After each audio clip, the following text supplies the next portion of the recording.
എന്തോരം കല്ല. ആശം പെറുക്കിയാലും പെറുക്കിയാലും തീരത്തില്ല. ചുമ്മാ അല്ല ഇപ്പോഴത്തെ മനുഷ്യർക്ക് മൂത്രത്തിൽ കല്ല് കാണുന്നത്. നീ ഇങ്ങ് പോന്നോടാ. ഞാൻ ഓർത്ത് നീ രാത്രിയിലെ വരുവുള്ളായിരിക്കും. ചേച്ചി എന്തിയേ? ചേച്ചിയെ എന്തിനാടാ? അമ്മയും ചേച്ചിയും കൂടി ഇതൊന്ന് വേഗം കറിയാക്കാൻ നോക്ക്. അണ്ടൂർ കോണം സദാശിവൻ സാർ ഇന്ന് ഉച്ചയ്ക്ക് ഉണ്ടാൻ വരും. അയ്യോ, അവരൊക്കെ നമ്മുടെ വീട്ടിൽ നിന്ന് ഉണ്ണോടാ? അണ്ടൂരാന് മാത്രമല്ല, നാളത്തെ പ്രധാനമന്ത്രിക്ക് വരെ അമ്മയുടെ ഈ പൊന്നു കൈകൊണ്ട് വിളമ്പി ഉണ്ണാനുള്ള യോഗം വരും. അയ്യടാ, തന്നെത്താനെ ഉണ്ടോളൂ. അത് വാരി വായിൽ വെച്ച് ഊട്ടണോ? ചേച്ചിക്ക് വെളച്ചിൽ ഇത്തിരി കൂടുന്നുണ്ട്, അധികം വേണ്ട കേട്ടോ. എന്റെ പച്ചിലോട്ട് ഭഗവതി, കരിമീനെ കണ്ട കാലം മറന്നു. നിങ്ങളുടെ അച്ഛൻ മരിക്കുന്നതിന്റെ 1 മാസം മുമ്പാ ഇവിടെ കരിമീൻ മേടിച്ചത്. അയ്യോ, ഞണ്ട്. നമ്മുടെ ചന്തയിൽ ഇതൊക്കെ കിട്ടുകൂടാ മോനെ? കാശ് കൊടുത്ത എന്താ അമ്മ കിട്ടാത്തത്? എന്റെ ഭഗവതി, ചതിച്ചോ? എന്താ അമ്മേ? കോഴി ഇറച്ചി വീട്ടിൽ കയറ്റി പോരുന്നത് നിന്നോട് ഞാൻ പലവട്ടം പറഞ്ഞിട്ടില്ലടാ. അമ്മക്ക് ഇഷ്ടമില്ലെങ്കിൽ കഴിക്കണ്ട. ആഹാ, എനിക്കിഷ്ടമല്ലെന്ന് നിന്നോട് ആര് പറഞ്ഞു? നിന്റെ അപ്പൂപ്പൻ അച്യുതക്കുറുപ്പ് പടത്തലവൻ നാട് നീങ്ങിയിട്ടല്ലാതെ ഈ വീട്ടിൽ ഇനി കോഴി ഇറച്ചി കണ്ടുപോരുത്. ഇവിടെ എന്നിറച്ചി വാങ്ങിച്ചിട്ടുണ്ടോ അന്നൊക്കെ കളവനെ ഇങ്ങോട്ട് കെട്ടിയെടുത്തിട്ടുണ്ട്. അമ്മ ഇങ്ങനെ അന്ധവിശ്വാസി ആയാലും എങ്ങനെയാ? 1-2 തവണ ഇറച്ചി മേടിച്ചപ്പോ അപ്പൂപ്പൻ വന്നിട്ടുണ്ട് എന്ന് കരുതി എപ്പോഴും വരണമെന്നുണ്ടോ? അല്ലെങ്കിൽ തന്നെ ഇവിടുന്ന് പോയി 2 ആഴ്ചയല്ലേ ആയുള്ളൂ. ഔഷധ സേവയും തേച്ചുകൂളിയൊക്കെ നടത്തി 6 മാസമെങ്കിലും കഴിയാതെ ചിറ്റപ്പന്റെ വീട്ടിൽ നിന്ന് കക്ഷി കെട്ടിവിട്ടു തോന്നുന്നുണ്ടോ? ഉണ്ടോ? ആരെങ്കിലും അബദ്ധത്തിന് പേരൊന്ന് ഉച്ചരിച്ചാ മതി. സ്വിച്ച് ഇട്ട പോലെ കേറി വരുന്ന ഏനോ. ഭർത്താവിന്റെ അച്ഛനാണ്, വയസ്സനാണ്, കാര്യമൊക്കെ ശരിയാ. വന്ന് കയറിയാ പിന്നെ 4 മാസം കഴിയാതെ ഇറങ്ങുവോ? എന്നാ ഉള്ളതീ പങ്ക് കഴിച്ച് അടങ്ങി ഒതുങ്ങി കഴിയാൻ നോക്കണം. വേണ്ടതിനും വേണ്ടാത്തതിനും ഒക്കെ കയറി തലയിടും. രാവിലെ അറുമുഖം വന്ന് അന്വേഷിച്ചു പോയപ്പോ തൊട്ട് എനിക്ക് ആദ്യാ. ഇപ്പൊ കോഴിയിറച്ചിയും കൂടെ ആയപ്പോ എല്ലാമായി. എന്റെ ഏറ്റുമാനൂരപ്പാ, ഇനി എന്തൊക്കെ കോടാലിയാണോ വരാനിരിക്കുന്നത്? അപ്പൂപ്പനെ പേടിച്ച് ഇറച്ചി വെക്കുന്നില്ലെങ്കിൽ പിന്നെ ഇതെടുത്ത് അടുത്ത വീട്ടിൽ അലക്സിന്റെ പട്ടി കൊടുത്തരെ. ചേച്ചിയുടെ ജോലിക്കാരും സൂചിപ്പിക്കാലോ എന്ന് കരുതിയ ഉച്ചയ്ക്ക് കണ്ടുവരാൻ ഉണ്ടാ ക്ഷണിച്ചത്. നേരാണോ? അയ്യോ, അമ്മ അത് അറിഞ്ഞില്ല മോനെ. ഇവക്ക് എങ്ങനെയെങ്കിലും ഒരു ജോലി ശരിയായിരുന്നെങ്കിൽ വലുതായിട്ടൊന്നും കൊടുക്കാതെ ആരുടെയെങ്കിലും കൂടെ ഇറക്കി വിടായിരുന്നു. നിനക്കേ ഉള്ളട മോനെ കുടുംബസ്നേഹം. ഇറച്ചി അമ്മ ഇപ്പൊ ശരിയാക്കാം. എടി മോനെ, ഇതൊക്കെ എടുത്തു പാടി.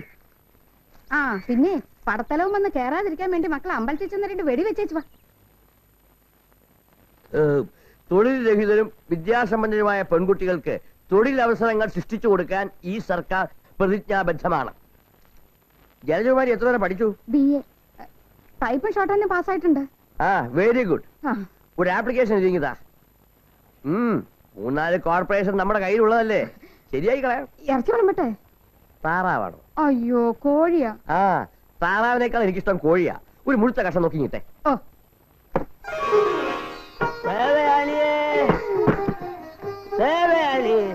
ആരുമില്ലേ ഇവിടെ? ഊണ് കഴിച്ചു കാണുമെന്ന് ഞാൻ ശങ്കിച്ചു. ഇല്ല, കൃത്യസമയത്തിന് തന്നെ എത്തി. തപ്പടി. ഓഹോഹോ, എന്റെ ശ്രീപത്മനാഭ, എത്ര കൂട്ടം കറികളാ!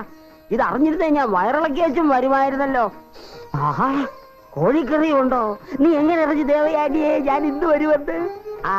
ഇതിനാ പറയുന്നത് മനപ്പൊരുത്തമെന്ന്. കേട്ടോ കൊച്ചനെ, എന്നെ മനസ്സിലായില്ലേലും എനിക്കാളെ മനസ്സിലായി. ഞാൻ അവിട്ടം തിരുന്നാൾ അച്യുതക്കുറുപ്പ്, വലിയ പടത്തലവൻ. എവിടെ അപ്പൂപ്പനാ? ഒറ്റയ്ക്കേ ഉള്ളോ? വീട്ടുകാരും വന്നില്ലയോ? ഇല്ല. ആദ്യത്തെ കാഴ്ച ഒറ്റയ്ക്കാവുന്ന നല്ലത്. ഇട്ടപ്പെട്ടയ്ക്ക് മതിയല്ലോ വീട്ടുകാരെ കൊണ്ട് കാണിക്കുന്നത്. ഇദ്ദേഹം ആരാണെന്ന് വെച്ചാ അച്ഛനെ സംസാരിക്കുന്നേ? നീ മിണ്ടരുത്, മിണ്ടരുത് ദേവയാനി, മിണ്ടരുത്. ഇവിടെ ഇങ്ങനൊരു ചടങ്ങ് നടക്കുമ്പോ 2 ദിവസം മുമ്പ് എന്നെ അറിയിച്ചാലെന്താ? തേങ്ങി ആവുവോ? എവിടെ അച്ഛനെ ചത്തിട്ടുള്ളൂ. കൈക്കും കാലിന് സ്വാധീനമുള്ള 2 ആമക്കളെ കൂടി നിനക്ക് തന്നേ ചെല്ലു അവൻ പോയത്. അവന്മാരുടെ ഒരുത്തിനെ അങ്ങോട്ട് പറഞ്ഞയക്കാൻ മേലായിരുന്നോ? ആ പ്രകാരം പറഞ്ഞിട്ട് വേണോടി ഞാൻ അറിയാൻ. നീ ഉണ്ണടാ കൊച്ചനെ, ഞങ്ങൾ കുടുംബകാര്യം പറഞ്ഞതാ. നമുക്ക് ഊണ് കഴിഞ്ഞിട്ട് വിസ്തരിച്ച് സംസാരിക്കാം. ഉണ്ണുന്നതിനിടെ സംസാരിച്ചാലേ ഊണിനോടുള്ള ആത്മാർത്ഥത കുറയും. നീ എന്തുവാടിയേ ദേവയാനിയെ പന്തം കണ്ട പെരിച്ചാഴ പോലെ നിൽക്കുന്ന? ചോറ് വിളമ്പടിയേ? അല്ല പിന്നെ